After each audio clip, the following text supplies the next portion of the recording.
नमस्कार, माझे नाव स्वरा आनंद पातोडकर. मी यसुबाई, धर्मवीर छत्रपती संभाजी महाराज यांची पत्नी आणि स्वराज्याची सून. लोकांना वाटतं राणीचं आयुष्य म्हणजे सोन्याचं महल, दागिने आणि सुख.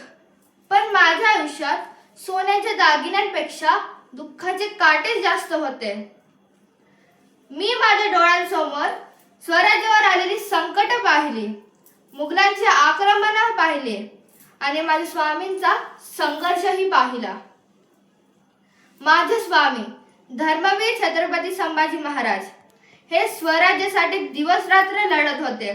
त्यांनी स्वतःच्या सुखाचा विचारही केला नाही. पण तो एक दिवस, तो काळा दिवस उगवला जेव्हा औरंगजेबाने माझ्या स्वामींना कैद केलं. एक पत्नी म्हणून मला रडू असं वाटत होतं, पण स्वराज्याची सून म्हणून मला मजबूत उभं राहायचं होतं.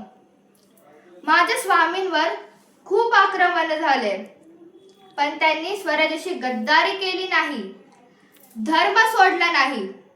शेवटच्या श्वासापर्यंत शिवरायांचं स्वराज्य जपलं. त्या दिवशी मी माझा नवरा गमावला, पण स्वराज्याने एक धर्मवीर गमावला. माझ्या डोळ्यात अश्रू होते, पण मनात अभिमानही होता की मी त्या सिंहाची पत्नी आहे, ज्याने मृत्यू स्वीकारली पण स्वराज्य विकला नाही. मी आजही प्रत्येक मावळ्याला सांगू शकते की स्वराज्य तलवारीने चालत नाही, तर त्याग, बलिदान आणि निष्ठाने टिकतं. जय शिवाजी, जय शिवराय.